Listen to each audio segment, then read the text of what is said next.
Usapang TV ratings naman po tayo mga kaparokya ng Eat Showtime at Eat Bulaga. So last Saturday ay ibinigay ko po ang TV ratings na lumabas nitong araw po ng Miyerkules, June 19. At ngayon po ay araw naman po ng Huwebes ang ibibigay natin.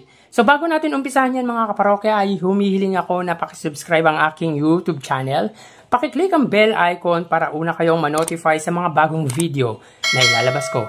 At pakidamay nyo na din na i-like at i-follow ang aking Facebook page na Mega TV at ang aking TikTok account na Kaparokya TV. Maraming salamat! Sa mga kaparokya, nasa ikalawang bahagi na po tayo ng ating online viewership ngayong araw po ng Lunes, June 24. At pag-usapan natin ang TV ratings na lumabas nitong araw po ng Huwebes, June 20. Pero quick recap lang po tayo sa TV ratings nitong araw naman po ng Miyerkules. Ang Eat Showtime po ay may 8.6% at ang Eat Bulaga naman po ay may 3.5%.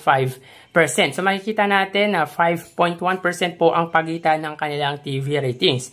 Para naman po sa araw ng Huwebes, June 20, makikita natin dito na ang Eat Showtime naman po ay may 7.9%. Meaning ay hindi po nila na-meet ang TV ratings average ng nasabing noontime show. Ang Eat Bulaga naman po ay may 3.6%. Ganun din po, hindi rin po na-meet ng Eat Bulaga ang TV ratings average nila na 4%. So dito makikita natin na ang Eat Showtime po ay angat ng 4.3% sa katapat na noontime show. From 5.1 itong araw po ng Miyerkules ay bumaba po ng 4.3%. Kung titignan natin dito mga kaparokya, ang GMA ay may 5.4%. Ang GTV ay may 0.9%. Ang A to Z ay may 1%. Ang Kapamilya Channel ay may 0.3%. Ang All TV ay may 0.3%. Samantalang ang Eat Bulaga naman po, under TV5 ay may 3.4%. At ang RPTV ay may 0.2%. So dito kung titignan natin ang main channel ng dalawang noontime show, ang GMA po ay angat sa TV5 ng 2%. So makikita po natin na bahagyang bumaba po ang ratings ng Eat Showtime pagdating naman po ng Huwebes dahil po nabawasan po sila ng 0.7% samantalang nadagdagan ng 0.1% ang longest running noontime show na Eat Bulaga. So tara ating alamin ang online viewership ng dalawang bigating noontime show. Para sa Eat Bulaga, under TVJ Facebook page na may 2.5 million followers at sa Eat Showtime naman na may 18 million followers. So as of 1:46 PM, ang Eat Showtime po ay may kasalukuyang segment na especially for you. Samantalang ang Eat Bulaga naman po, sila po ay may kasalukuyang segment na Gimme 5. So dito makikita po natin ang Eat Showtime po ay may 15.7 thousand viewers at ang Eat Bulaga naman po ay may 5.1 thousand viewers. Sulitin po natin mga kaparokya, as of 1:46 PM, ang Eat Showtime ay may 15.7 thousand viewers at ang Eat Bulaga naman po ay may 5.1 thousand live viewers. So mapunta naman po tayo sa TV Network YouTube channel. Para po sa Eat Showtime, under po yan sa GMA Network YouTube channel na may 35.6 million subscribers. Ang Eat Bulaga naman po, under po yan sa TV5 Philippines na may kasalukuyang subscribers na 1.86 million subscribers.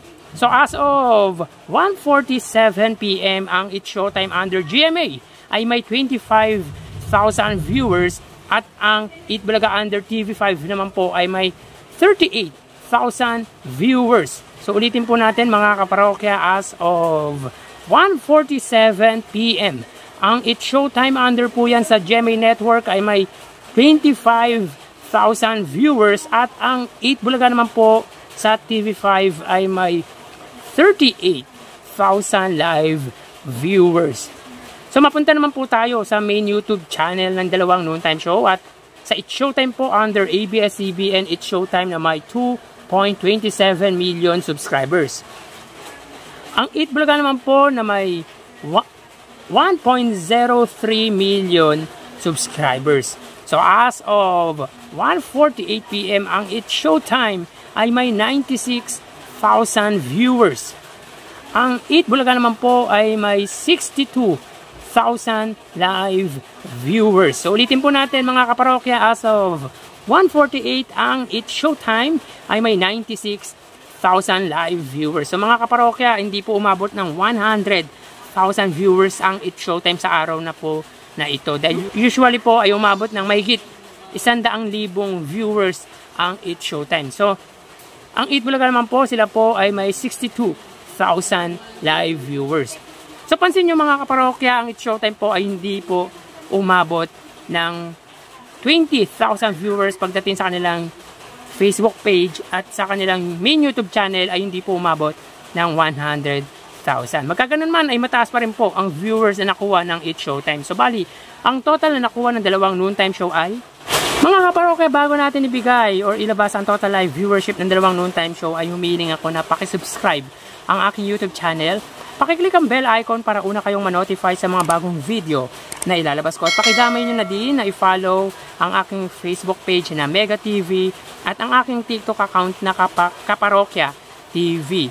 Maraming salamat! So, bali ang total na nakuha ng Eat Bulaga po mga kaparokya ay 105,000 viewers. At ang It's Showtime naman po ay 136,000 live viewers. So, ulitin ko po mga kaparokya, ang Eat Bulaga po ay may 105,000 viewers at ang It's Showtime ay may 136,000 live viewers. So yan po ang lumalabas sa kanilang online viewership as of 1:50 PM at mamaya magbabalik po tayo sa huling yugto ng ating online viewership ng dalawang noontime show. Mag-ingat po tayo mga kaparokya dahil umuulan po.